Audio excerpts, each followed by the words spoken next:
guys, this is episode 15 of the Tea in Tokyo podcast. My name is Somya. And my name is Ellie. And what are we talking about this week, Ellie? So this week we talked about the state of the emergency in Japan and also how we think self-isolation will affect us and the world. Yeah, that and slightly more coming up right now.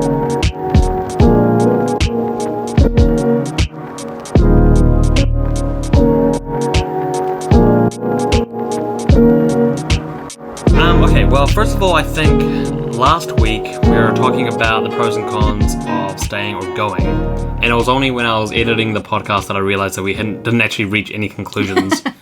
Yeah, we gave our thoughts on it, but then there was no ending to that. Well, maybe it's because, you know what, technically there is no ending to coronavirus in sight right now. Yeah, that's true. That's true. So maybe it's reflective of reality. Yeah.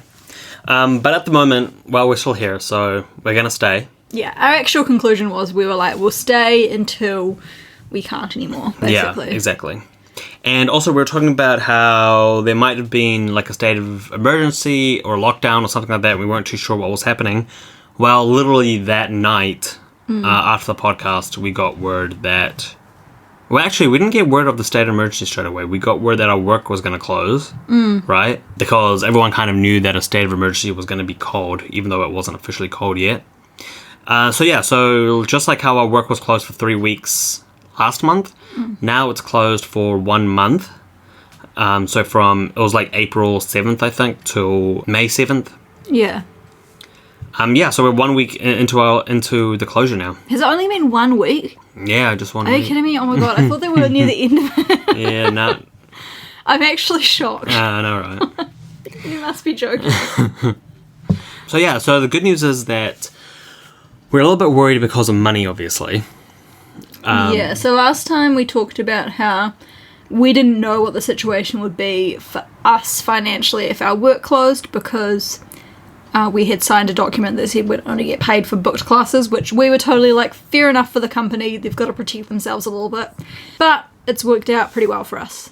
Yeah. So they're going to pay 80% of our wages as if we were working full-time. So last month it was 100%, this time it's 80%, which is actually really good. Like, I was expecting 60%. For some reason in my mind, I thought, if they give us 60%, I'll be happy. Yeah. And the fact that I've given 80 is even better. So well, I think it's one of those things where if this keeps on happening, it's probably going to drop a little bit each time. Yeah. Which is just like, it's a business. It's like there to make money. Of course, it can't afford to just constantly hand out money to its staff.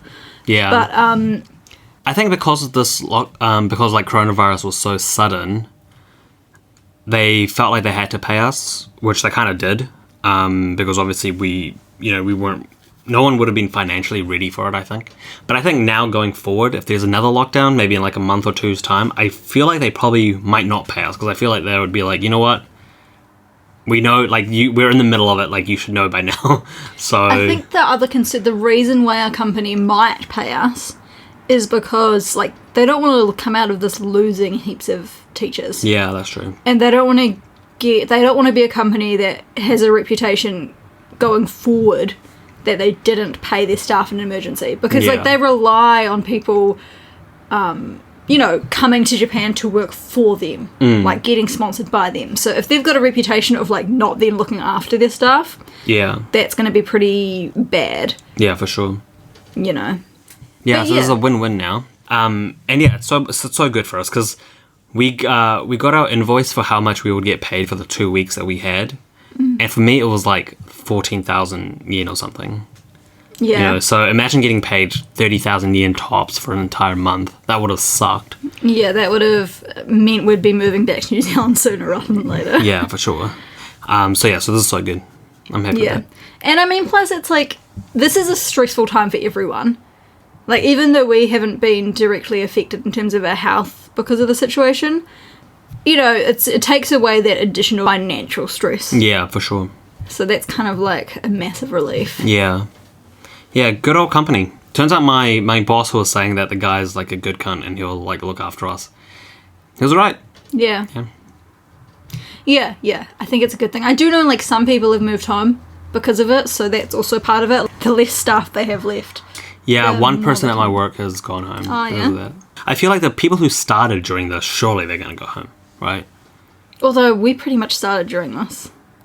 And maybe they're the Yeah. ones who are less likely to be able to go home because they're in our situation where they spent all their money moving here. Yeah, How can that's they right. afford to go back? If anything, Yeah. it's the ones who have been here for like a year or two and who were probably planning on moving back soon anyways. Yeah, that's like the guy that my work that left. He was here for a year, and it was like, yeah, I've lived in Japan now, so Yeah. might as well leave. Like, if we were at the end of a year or maybe 2 years, I reckon we'd probably be like, oh, might Yeah, as well. yeah. There's like a sign. Okay, that's enough now. Yeah, like if it was already on the table. Yeah, A guy at my one, like my studio, I know they had gone on holiday just before everything kind of started happening. Like, he was going home for like a 2-3 week holiday or something. Yeah.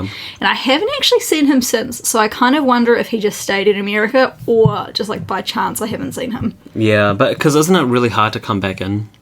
Well, now they can't. Yeah, But this was like before they stopped. So Japan has made it so that only like Japanese citizens can Right, get yeah. into the country. So if we Yeah. leave, we can't come back.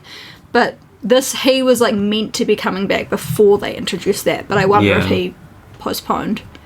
Because I asked my boss before we left, and not my boss, my manager, and she said that no one from our one had like officially resigned or anything. yeah, But I wonder if, it's a case of them just not putting themselves yeah, available. for sure. Yeah, for like a month. Just not submitting their like schedule. Yeah, I can imagine that. So we've done our schedule for next month when we come back, and I basically expect it to be the same as what happened during the 2 weeks where no one's really going to show up. At least I reckon at the start of it, no one will show up. Yeah, so I'll put myself available so much, it's ridiculous. Yeah, it's Like, It's literally ridiculous. there's only maybe 4 days. Actually, no, wait, there's no days that I'm not working. I've put myself available for every single day, and then there's only like a 4-hour span in each day where I've So said I'm not available. Do you know the worst part? Well, not the worst part. Worst part is the fact that people are dying and getting Yeah. sick. But the crappy thing about this for us is when we're shut down is falling over Golden Week, which everyone told us was like the best week of the year to earn Yeah. heaps of money. Because, everyone in Japan has time off and heaps of them come in and try to get as many lessons as they can. Yeah. So we'd put ourselves available for the full week of Golden Week, like all day, every day. And now we're closed for that time. Yeah. So that's kind of annoying because it's like, I mean, it's good because it means we get to actually be off on like the big public holiday. Yeah, but nothing will be happening on the big public Yeah. holiday, that's the thing. Yeah, so But oh well, that's alright. I haven't put myself available as much. I did do quite a bit, but not as extreme as Somya. Yeah. I'm also using this as an opportunity to sort of test the waters at Ellie's work. So we're allowed to work at other studios if we like. And if they accept you working Yeah, there. if they accept. So I've asked Ellie's manager, and she said that I could put a couple of shifts in at Ellie's. Yeah, I went and I spoke to my manager so she knew who Somya was. Like, I told her what his name was, and she Yeah. was like, okay, I'll give him some. So now I've basically split it in half. So I'm doing half at mine, half at Ellie's, and then May is going to be my chance. It's going to be my experiment. I'm going to see how many shifts I get at each location. So I think mine is busier in general. Like, it's not just me who's Yeah, I busier. think so. Yeah, So, but yeah, and then I can see like which days are better, like where and stuff like that. Yeah. I think I'll probably I think you have to stay at your main one. I think you can request to be moved officially. Yeah, But Nah, that's again, right, like, yeah. you may as well stay at yours because they're not going to move you to mine exactly. Yeah, there's no point being moved like that. But yeah, we'll see what happens. So far, I've gotten 12 lessons booked, although that went down to 11 last night. So people are already cancelling. Although mine went up by one, so maybe I stole Somya's Yeah. booking because it was one from Shinagawa there. It's like, goddamn, why would you even put yourself available like this far in advance if you're just going to cancel straight away?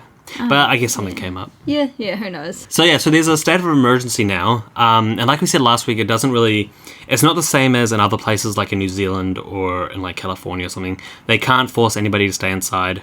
It's more of a way for them to control resources more than anything. And I don't think it's in all of Japan, right? It's only in some of the bigger cities and the harder Yeah. hit areas. So now the state of emergency, it basically allows the government to control shops basically and like turn them into makeshift hospitals or get them to manufacture whatever that they need. But in terms of the spread, because of the fact that they can't force anyone to stay indoors, and also because a lot of people are still going to work, I think it's probably not going to stop the spread very much, is it? People are still going to get It infected. makes me realise that we're pretty fortunate that our company did close down Yeah, for 4 sure. weeks. Yeah. And I think the other thing is, when I was at work and I spoke to my students, some of them were really freaked out about it. Like, I had Yeah. one who was very stressed and kind of used it as like a therapy session because he was very upset about it, and I don't think he really knew how to deal with his emotions. But anyways, lots of them are just not taking it seriously at all. I don't know if the media they're consuming is like, maybe they're going for an approach where they're calming it down as opposed to like Western style where it's like fear-mongering. Yeah, maybe. But, or I mean, I guess it also probably has to do with their work ethic, you know? You hear stories about people working even when they're sick or something, or like... Well, that's why face taking masks time were off already work. popular in Asian countries, because people would go to work when they're sick, and so they wore face masks to protect their colleagues. Yeah. Like, taking time off here is... it's almost taboo, taking time off if you're sick. Whereas in New Zealand, if you're sick, people would want you to stay home. Like, if you show up to work and you're sick, people would be like, excuse me. Yeah, like, that's a bad thing. Yeah, whereas here it's opposite. It's like, if you don't show up to work when you're sick, it's like, oh, what the hell? Where the hell's Gary? It's kind of like, it's that whole culture in Japan of, and by culture, I don't mean like Japanese culture in general, I mean specifically Japanese work culture, of how you're expected to, like, if you fall asleep at your desk in Japan, that's a good thing because it shows that you're working so hard that you're exhausted. Yeah. Whereas if you fell asleep at your desk in New Zealand, everyone would be like, what the hell, Jim? Yeah, I'm definitely glad that our work closed down. And it also makes me a little bit scared because I want to get, because obviously my degree was in biology, so I want to get a biology job. Yeah. And, the plan was to come here with a teaching thing and then try to look for some lab jobs here and then hopefully try to get one of those. And I realized, man, like, if I did have a biology job right now, I'd probably be working. Yeah. I'd probably be in there right now. And also the other thing is, this job has made me so, not lazy, because, like, I'm probably doing more at home now than I had anytime before, like productive things at home. But it's made me realize how much I hate the normal 9-to-5 work schedule. Yeah, we've been sleeping in. Like, it's really, like, good. We still stick to a general schedule. So we're still, like, keeping, like, routine and having, like, good mental health strategies. But we will sleep in until, like, 10 every day. Because we're going to bed but the thing is, it's not even really midnight. about the sleeping in, though. It's more about, I like doing things during the day. And then going to work later. The point is, I like doing things during the day and then working at night. Whereas if I had to go back to 9 to 5, I would think, oh fuck, like I'm not used to this anymore, and I don't like this anymore. Regardless, I mean, I'm still, I'm working on my CV to try to get the timing was pretty crap for you, because you had been looking at jobs. I'd literally been looking at them. I'd made my CV, and I was going to send it in, and then all this happened, and then the jobs that I was looking at are now gone. Yeah. Well, that's what happened to my, like, brother in New Zealand, is he'd had a job offer, and then he just hasn't heard anything since the lockdown. Like, he's contacted them a few times, which is, like, it's really crap, but it's kind of, like, fair enough for the company. If they've been forced to close for 4 weeks, they're not about to hire new people, but it still sucks. Yeah, I feel like this is something that, like, all employers are going to, this is something that they're going to take into account, because usually it's bad if you have a gap in your CV, It's like, man, what the hell were you doing for a year? But now I feel like next year, when everyone's applying for jobs and stuff, it's like they have to expect that everyone's not going to be doing anything. That's like just one of the many ways that I feel like the world's just going to change now. It's like when people talk about how I don't know if I'm biased here, but I kind of consider them like, the point they're making is good, but they're also kind of dumb about the point they're making, in that the reason people don't think there should be a lockdown is because they believe that the economic, like, fallout of having a lockdown, as in, like, in a year or two when someone commits suicide because they lost their job and then everything went wrong from that, is worse than if we'd just let the coronavirus spread and people got sick and died. Yeah. But, like, I see where they're coming from, because there is going to be a crap economy for a while. But I also think this was, like, the economy was going to be screwed either way. Of course you should be, like, saving lives while you can, because you can, like, hypothesize about people getting depressed and committing suicide, but it's not actually happened. Whereas you can see in the reality is this is killing people. Yeah, and what I've seen from people who are actually economists is that they agree with scientists in that sense. Because the economy would be more screwed up if you didn't. Yeah, because imagine if everyone just died. Then who's going to do the jobs? Like, but also because people want things to go back to normal. But what they don't realize is that even if you open up the economy, things aren't going to go back to normal. Like, people aren't going to go shopping and stuff because they want to stay at home. Businesses aren't going to be at that same level anyway, which means the economy's going to be screwed up for longer. And then as more and more people get infected, it's just going to get worse and worse and worse. Whereas now, if you just close it now, everything's going to be like super bad for a while, but then when you do finally open up, it actually will be normal, you know? Yeah, which I think is like, it's obviously like, I'm not good at economy or anything, but like, if the experts are saying it, I trust them, but I just get really frustrated when I see like, the people who are like, have a valid reason to be concerned about it, complaining about the lockdowns and the, you know, states of emergencies as though they're the bad thing. I think it's the type of people who are so determined to see fault with their government that they can't recognise when it's the only option. You know what I mean? Yeah, for sure. Yeah, and I guess it's also people who don't think that maybe this is as big of a thing as it is. Because I've seen a lot of people, like, today, for example, on Twitter, I saw there was like a Fox News anchor person who was talking about how the scientists that were making the predictions early on, how, you know, people aren't dying nearly at the rate that they said they were going to be dying, like. And she was pissed off of that, being like, oh my god, I can't believe they lied and stuff. But it's like, no, wait, those were actually true based on if we didn't close down, if like nothing had happened. It's like, people don't seem to realise that if you do everything right, then it will look like you overreacted. Yeah, exactly, yeah. It's like how in New Zealand, they've kind of done everything right, you know, as right as they can. Yeah. I personally think, which means there's been a slower spread. There's been a few deaths now, and unfortunately they have been, like, mainly been elderly people. Yeah. And people look at that and they say, like, oh, see, we weren't at risk in the first place. Yeah. It's like they don't have the capability for, I don't know what the right word is, like, for abstract thought to think, like, well, what would have happened? Or, like, even to look at, like, New York or, like, Italy. Yeah. And be like, well, that could have been us. Yeah. And even in, like, a pure economic sense, from what I've seen, having a whole lockdown makes so much more sense just in terms of money, like cost benefit. Because a lot of people talk about that where they're like, oh, you know, we're losing so much money. And like, first of all, you know, that's the thing. That's not the only thing that matters. Like, that's the first thing that they need to understand. But even in terms of money, it actually makes more sense to lock it down. You know, yeah. If people want to like know more about this, I recommend looking up this guy named Justin Wolfers. He's a economist at the University of Michigan. And yeah, he's a super smart guy. He like goes through all of that, all the cost benefit stuff of that. Which is like, I think people need to, in these situations, in any situation, you need to go to the experts, right? Yeah. It's like frustrating because people freak out with fair enough reason, they're freaking out. But then it's like they're not doing anything to, like, I don't know, educate themselves, or maybe they're trying to, but they're going to the wrong sources. Same, I think I said this last week, don't listen to us. We're not the experts in this situation. Yeah. Don't listen to, like, dumb angers on, like, dumb Fox News. Listen to, like, actual experts. Yeah, and from what I've seen from actual experts, whether in, like, epidemiology or in, like, the economic side of it, they basically agree with each other in what, you know, they should do, so, yeah. Well, the other thing that I wanted to mention, which is against, like, we feel like all we talk about is coronavirus. But in terms of self-isolation, so we've spent a week basically self-isolating. Like, we've gone to the shops once, maybe twice.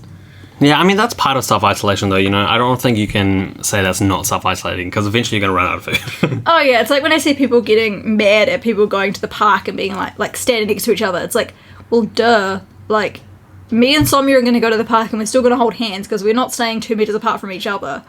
Yeah, a lot of those photos of people at the park, like standing next to each other and then like everyone's outraged about it, it is a little bit misleading, right? Because it's like, well, hold on, who's part of whose bubble there? Yeah, because like me and Sonia are sleeping in the same bed, so we're not about to go outside and then separate, even though at home we are. So like, I think when I see people getting like, I can understand the frustration because I think it's like an instinctive response is like, whoa. Yeah. Keep to your bubble, but then it's like they probably are keeping to their bubble. But, like, in terms of... But also, there's only so much you can do. Like, if we wanted to be 100% safe, everyone would have to stay at their home and not do anything at all. Like, you would have to be literally authoritarian like they were in Wuhan. You know, but that's not going to happen. Like, for example, I saw this it was like a graphic made by these scientists who showed that the coronavirus particles could go from, like, one aisle in a supermarket to another. Like, it actually had quite a long radius that it could travel through the air. So technically, even if you are 6 feet or whatever they recommend away from somebody else, you could still get it. So yeah, it's like but you can't do anything about that. You have to live your life to some And point. I think it's you like, know? yeah, I agree. Like in a normal world. It's like when people, and like going back to the example of the park, right? Of course, people, when they're trapped at home self-isolating, they're not working because their work is closed. To like stay healthy, not just physically but mentally, you're going to be going outside and like embracing nature. Yeah, for sure. And like, I don't know, but the one thing I wanted to say was, me and Somi were talking about it earlier, is like the whole like self-isolation / not working for an extended period has like fully made me at least be fully in favour of like a universal income. Yeah, for sure. Because like in terms of like, we've gotten healthier, we've been exercising at home because we have like the time to. Yeah. We've both been like getting more educated. I've been trying to focus on learning Japanese. Somia's been actually like reading books for the first time ever. Yeah. Like it's been kind of like, including one on UBI itself, so on what? Universal Basic Income. Oh, right. Yeah. So you're even using the terminology. Yeah. So it's like, it's one of those things where it's like, man, I reckon if humans didn't have to work, I reckon people would still choose to work. I would still choose to work, but probably less. Yeah. And some people would probably be the type of people who would not work just because that's who they are. And I don't think there's like anything wrong with that. Like, I think for the most part, most people would do something think, productive. Yeah, I think most people would want to work. Yeah. Or like they'd study more. Yeah. They'd want to, I don't know, further their own self. Yeah. But like, I don't know, this has made me sort of be like, man, like... And most studies show that as well, that if you give people a universal basic income, they'll still do things. Yeah. They won't just turn into vegetables. I think that's... And the reason that, like, I don't know if a universal income is ever going to come to New Zealand anytime soon is because of the amount of people who, like, get... And I'm a judgy person myself, I know that. I'm very aware I'm a judgy person. I like judging others. Yeah. I don't know, I'm a dick about it. I'm a bitch. But... But the really judgy people who want to view, like, and I say in like quotation marks, the poor people, they're gonna look at people who are like poor or like lower socioeconomic status, and they're gonna be like, yeah, they're lazy. Yeah. They won't want to work, and then they'll use that as an excuse, like that judgment, as an excuse to not support a universal income. Yeah, for sure. That's actually the thing. That's one of the points that I read actually in that book. They're talking about how if you ask people about a universal basic income, and said that the only people who would get it are people within their social bubble, they would agree to it. But then once you start telling them, oh yeah, cool, so this income will also benefit this poor guy down the road, or this other dude that's not part of your social bubble, then all of a sudden they'll be totally against it because they don't like helping people outside of that bubble. Yeah. You know? Which is it's like a human nature thing, right? Of how, and there's been like studies done on this, on how like you instinctively or like naturally want to form a group, and you from having a group that is like you in whatever way, it's like us versus them. Yeah. Like no matter what the situation is, people will see an us versus them if they can find an us. Yeah. Like the us could be through anything. Like obviously we've seen in history it's through like skin colour is like a common one. Yeah. Or like socioeconomic status or gender. You know, people find an us and then they hate them. So I think that the reason that it's not within human nature to have a universal income would be because you don't want to like have them getting a benefit. Yeah, for sure. I don't think that we'll have universal income anytime I think eventually we'll have to, because like soon. As technology advances, like lots of basic jobs are going to be going. Yeah. Like, and when I don't want to say low skill jobs, because I think every job requires a set skill, but it's jobs that require a skill that can be done by a robot, basically. Yeah, that's something that I've heard a lot about, where people, like, they were defending essential workers, talking about how, like, someone would say, oh, this low skill work, you know, it needs to happen right now because of coronavirus. And then people were getting really angry and say, oh, it's not low skilled, it's essential workers. Like, that's offensive. Come on, people, it is low skill. Right? No, let's stop thinking about everything being super offensive. No, I think the terminology low skill inherently implies like lesser than. And I think that it does take a certain type of person to like successfully do certain jobs. You know what I mean? I think it's a statistics thing. What percentage of the population could do your job? If it's a relatively high one, it's a low skill job, you know? And that's not a bad thing, by the way. Like, I've had a lot of low-skill jobs. You know, if when I was working at, like, the movie theaters, you know, I had to clean the movie theaters, that was a pretty goddamn easy job. It was super, super low-skilled. So if someone said, oh, hey, you got a low-skilled job, I would be like, yeah, it is, but I've got an easy job where I get paid. Who gives a shit? I don't know, but I think that's because you didn't take pride in that work. Whereas I think some people who choose to pursue their career pathway involves, for example, maybe they become a really skilled waitress. Like, I think it takes, like, because if you have a good waitress or waiter, the experience that you'll have at a restaurant is different from if you have a crappy waitress or waiter. And not even crappy in terms of, like, they can do all the skills, but maybe their mindset or their personality doesn't align with it as well. Yeah. It's going to, like, change your experience in that situation. So if that job was valued more in people who were more suited for that job, like people who were happy to interact with a wide range of people on a daily basis and, like, basically serve those people. Yeah. If more people who were good at that pursued that path, I reckon the whole world would be a better place. Of course, yeah, for sure. But it's still low skill. No! Like, and there's nothing wrong with that. Like, I think you're coming from the point of view of it being an offensive term innately, where I don't think it is. It's like, it's just not. There are different. I'm saying the basics, maybe the skills that are required to do the job at a basic level are low skill, like low, again, in money is. But I think that for people who excel in that job, it then becomes like a high skill. The ones who have the extra, not the ones who can just do the, like, 50%, which is like a passing grade, but the ones who do it really well. Not everyone can do it really well. Yeah, but the marginal increase in skill needed. Okay, if you're a waitress, right? If I was a waiter, okay, for me to do better at that job, like marginally better, it would require less skill than if I was a doctor and I had to be marginally better at that job. You know, it just is, and there's nothing wrong with that. You know, there's nothing wrong with it. I think this is something we're just not going to agree on, because I think that having worked as a waitress, I wasn't a very good waitress because I just think I'm, like, not. It's not something, like, I was okay at it, like, I was good, I got the job done, my customers were happy, but for me personally, like, my personality, like I said, I'm a judgy person, and I get frustrated at people easily, and I don't know, like, if I had, like, a dicky customer, I'm not someone who can just, like, pick myself up off my feet and get over it and still treat them nicely. I'm too, like, who I am as a person means I will then treat them differently. Yeah, I get what you mean, but the fact is, the fact that you're saying that you weren't that great at it, but you still did it. Oh, sorry. You still did it, you know. Yeah, but try to fix our fridge, you know. Even if you're not that good at it, you're not going to be able to fix it because you need an electrician or whatever, you know? Like, it's a higher skill. You're not going to be able to do it. But again, nothing wrong with that. I entirely see where you're coming from, and I agree to an extent, but I still think that... How did we even get to this topic I don't even know. Like what? Talking about universal income and how, like, people don't want people with low-skill jobs to also benefit from it, right? Oh, yeah. But, like... Right. I don't know, in a utopian ideal world, I think that people would be able to pursue whatever job they wanted to pursue, and there'd be, like, no judgment around what was considered a good job. It's like, okay, here's a good example of it. And this is coming from my own judgment, so this isn't me being a bad person. Yeah.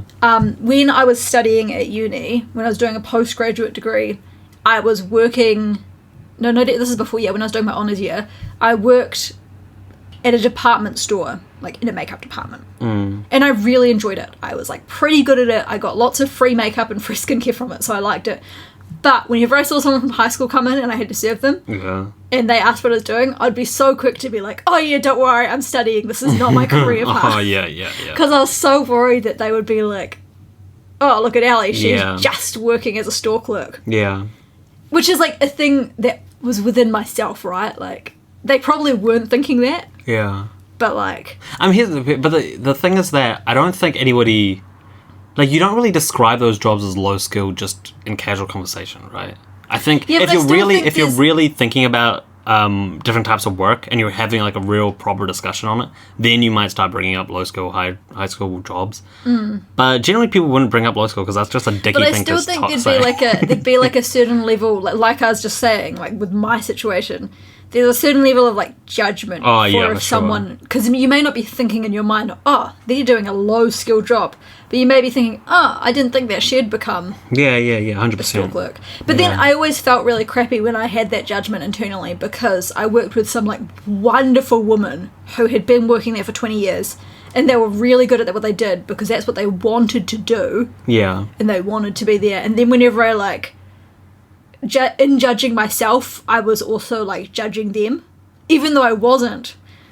But yeah, I'm super guilty of that. Yeah, it's hard to know. It's one of those. I don't know how I started talking about this. I'm sorry. Like, this is one of those things that I think about a lot. You know, like about your own crappiness. Yeah, that too, but also about like society's crappiness. Oh yeah, for sure. Yeah. You know, because I think even the terminology low skill, high skill, it shouldn't exist, because I think it's, and we just said this, like inherently I think it's like judgmental, and I think that every job needs to be done. I can agree with that. It is judgmental for sure. Yeah. Yeah. And like, I don't know, I think that we should have universal basic income for everyone. That's what this has taught me. Everyone would be happier if they didn't have to stress about money. Yeah. I think everyone would be happier, and they'd be more productive, and they'd be healthier. I feel like it's one of those things that will never happen, but then it will magically happen, just like weed being legalized. Like, I feel like, actually, and not just weed being legalized, like gay marriage being legalized too. Those two things always felt like they were 10 years away, and then they just happened. Hasn't, like, gay marriage has been legal in New Zealand for quite a long time, though, ever since we were little. No? Yeah. Really? Oh, maybe not. Man, I don't know. Yeah, you're right. I don't think so. But I think those two things are different because... But still, yeah, they're both things that I didn't think were going to be leaked. Because it always felt like, oh man, there's so many people who are against this. Like, you thought it was like an ideal world situation. Of like, in an ideal world... yeah, I mean, it's not super ideal, but it was definitely like... Yeah, it's a long way off from happening kind of thing. But like, it should happen in the future. Yeah. Yeah, I think that there should be one, though. And I think that it will probably happen in the future if the world wants to, like... Or if society wants to actually keep up with the times, basically. Yeah. It's not going to be a world thing. It's going to be a nation... Like, there are some places that aren't going to have it for 1,000 years, I reckon, honestly. I don't think America's ever going to have it. Yeah. I reckon Finland and stuff will probably have it soon. Yeah, true. Yeah, those places. And I reckon, I hope that New Zealand might get it one day. Because I think New Zealand is generally pretty, like, forward-thinking in some things. Yeah. Not everything. I love my country, like, dearly. And I'm very patriotic. But I love it, and not because of its flaws, but in spite of its flaws. Ooh. You know? So I think that I can definitely recognise the issues in New Zealand. And I think one of those will, like, some of those will lead to not having universal income for a while. Yeah. Yeah. Okay, now.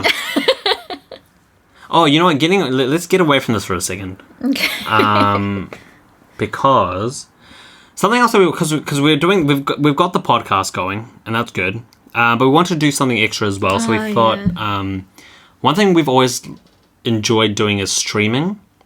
Like streaming, because we both enjoy playing video games. Yeah, just streaming video games, but then also you could, take it further and do in-real live streams around Japan and stuff. That's something that we wanted to do. So we got, just starting off with gaming, we got an Elgato streaming device thing. So we used to stream from the computer, but because we don't have an actual desktop computer in Japan, to stream through the PlayStation, you can stream directly through it, but apparently it's better quality and easier to use this device.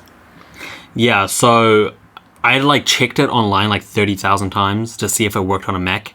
And I said it did, so I was like, okay, sweet. Yeah, so we did our research on this. We didn't just impulsively buy it, because not all of them work on Macs. So we looked into it a lot. Yeah.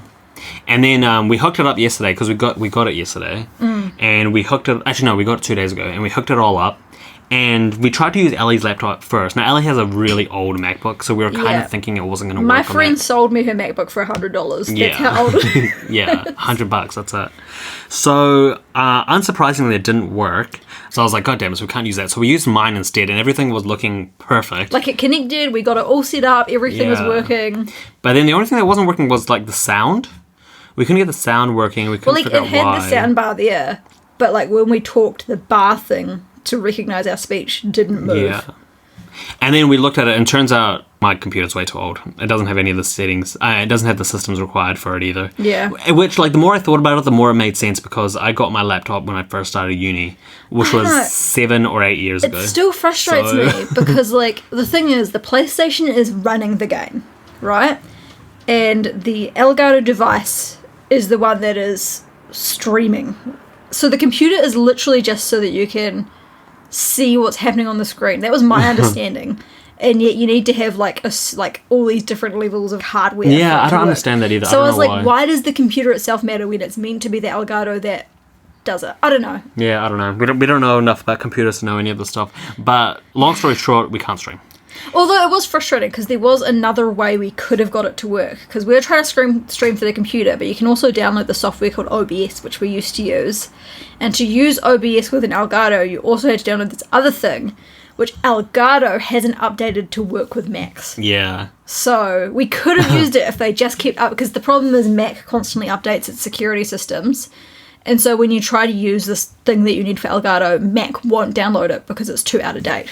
Like it says, yeah, and I looked up like heaps of threads on it online, and people were talking about how it's really annoying because on the Elgato website, it says that it works with a Mac, and like on the packaging and stuff, it says that as well.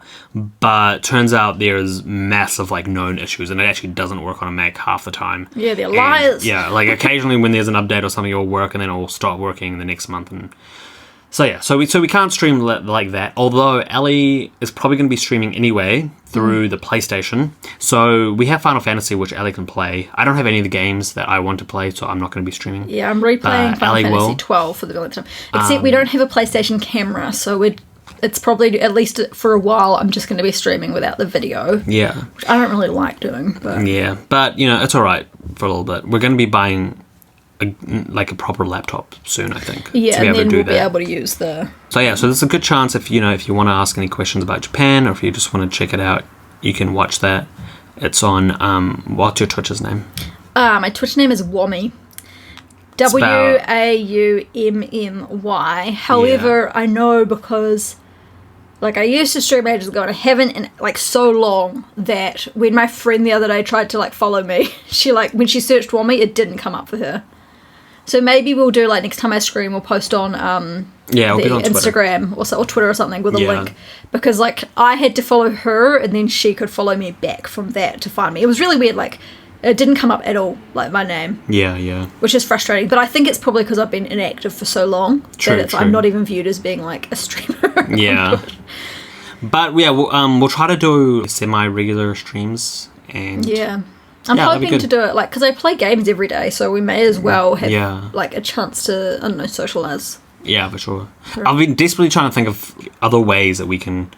sort of communicate with the world, and that's kind of the best way. I think streaming and podcasting is like the two best ways to do it.